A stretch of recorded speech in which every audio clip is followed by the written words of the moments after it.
Oi, gente, tudo bem? Bom, aqui é o Arthur para mais uma história, mais uma embarcação nesse mundo de jogadores.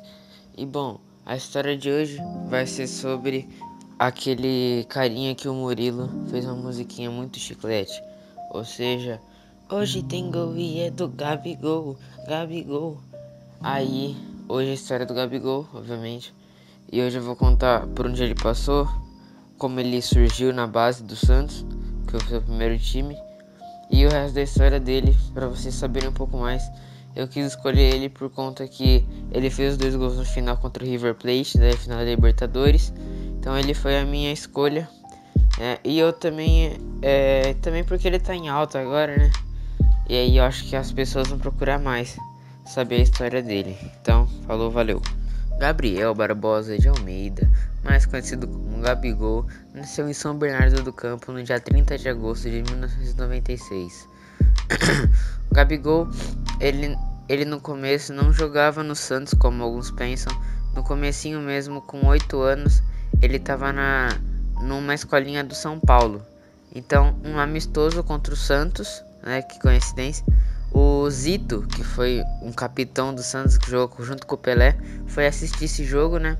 Já que o jogo seria lá em Santos.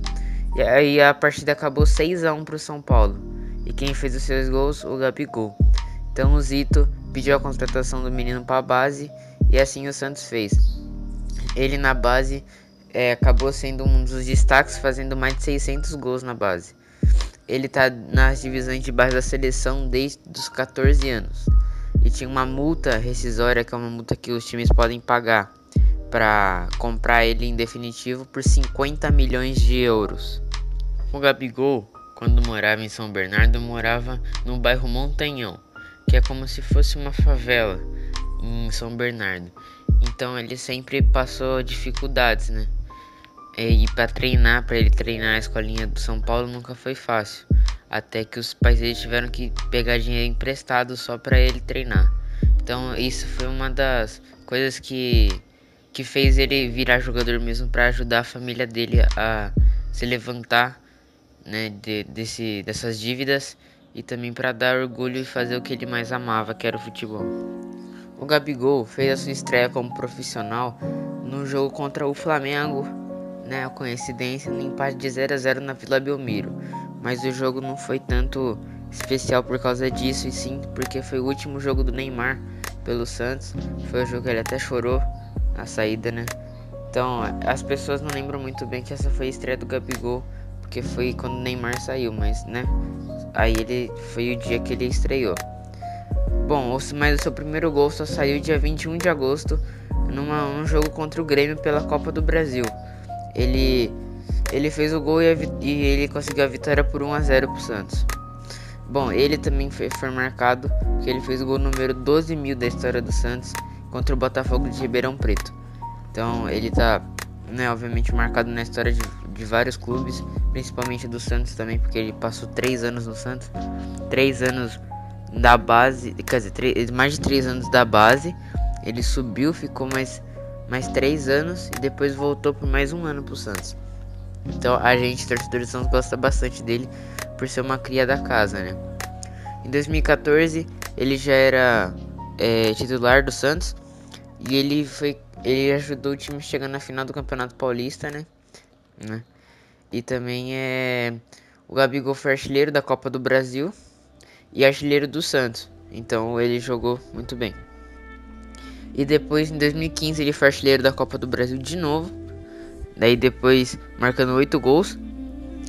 E no campeonato de 2016, o Gabigol, né, obviamente foi artilheiro de novo do Santos no Campeonato Paulista. E o Santos ganhou de novo, né? Para quem não lembra. E bom, nesse mesmo ano de 2016, a Inter de Milão veio e pagou, meu Deus, olha essa Inter de Milão. Inter de Milão pagou 27 milhões de euros no Gabigol, sendo que se pressionasse o Santos, porque o time brasileiro é assim, se pressionasse o Santos pagava uns 10. Mas tudo bem, ele fez a sua estreia contra o Bolonha na Série A de 2016, no empate de 1-1, mas ele não fez o gol. Ele só fez seu primeiro gol no dia 3 de janeiro, num amistoso contra o Real Linense, mas o seu gol em partida oficial foi contra o Bolonha de novo aí, 1-0. Após não conseguir tantas chances no time da Inter de Milão, ele foi emprestado ao Benfica de Portugal, no dia 31 de agosto. Ele fez a sua estreia dia 12 de setembro, quando perdeu para o CSKA Moscou pela Liga dos Campeões. O seu primeiro gol foi contra o Olhanense pela Taça de Portugal, onde foi 1-0 mesmo, choradinho. Então o Gabigol, mesmo emprestado no Benfica, não teve tantas chances. Então ele voltou para a Inter e a Inter emprestou o Gabigol. Então, na sua volta para o Santos, ele já conseguiu em 53 partidas fazer 27 gols. E em destaque, eu vou destacar o seu último jogo contra o Atlético Mineiro, que ele fez o terceiro gol do Santos, que foi quando também o Renato, que foi um ídolo do Santos, se aposentou. Ele saiu para a entrada do Renato. Esse jogo foi importante para o Santos, para ele ficar na posição que garantiria a vaga na Sul-Americana desse ano. Bom, ele acabou sendo artilheiro da Copa do Brasil e do Campeonato Brasileiro, uma coisa que nunca tinha sido feita na história do futebol brasileiro. Então o Gabigol foi o primeiro a fazer isso nessas duas competições.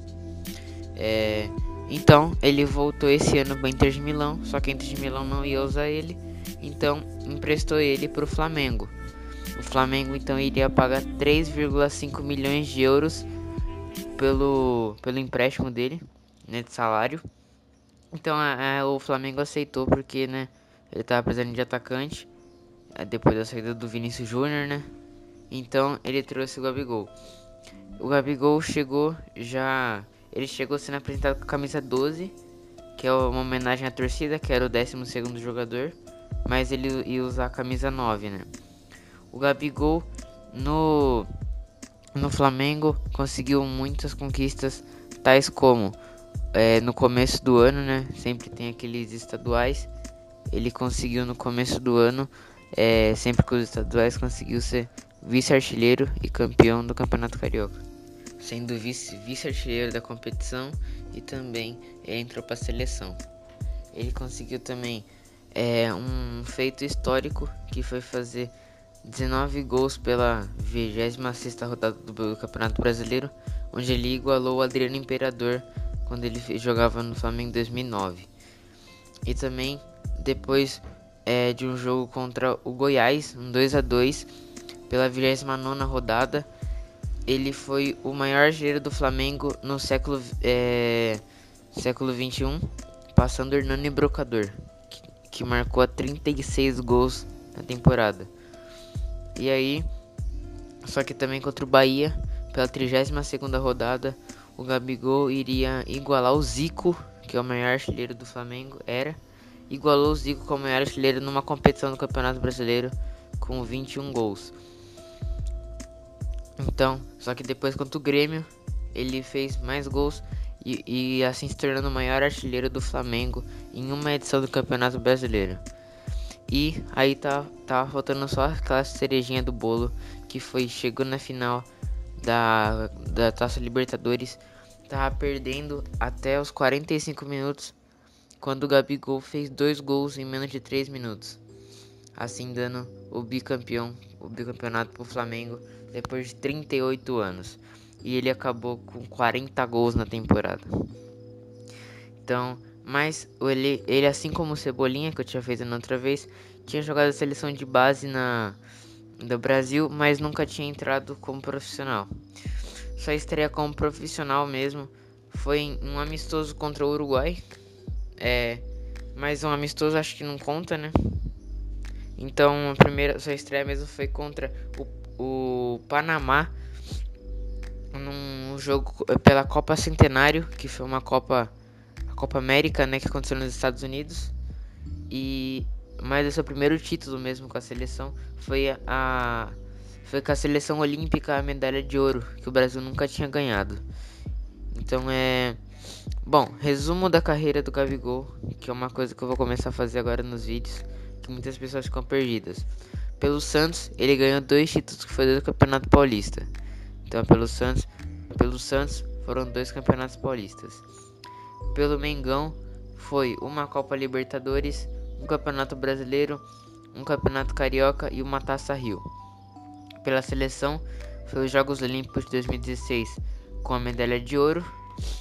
E como prêmios individuais, eu vou destacar o melhor jogador da final da Copa Libertadores, a seleção do Campeonato Brasileiro de 2018, a bola de prata de 2018 e também a artilharia do Campeonato Brasileiro de 2018 e da artilheiro da Copa da Libertadores de 2019.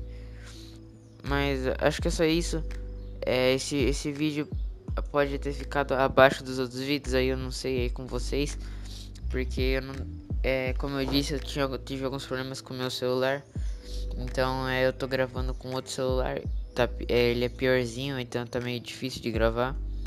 Mas eu vou continuar fazendo as histórias, porque vocês precisam, né? Precisa de vídeo pro canal. E é isso, um beijo, um queijo, tchau, tchau.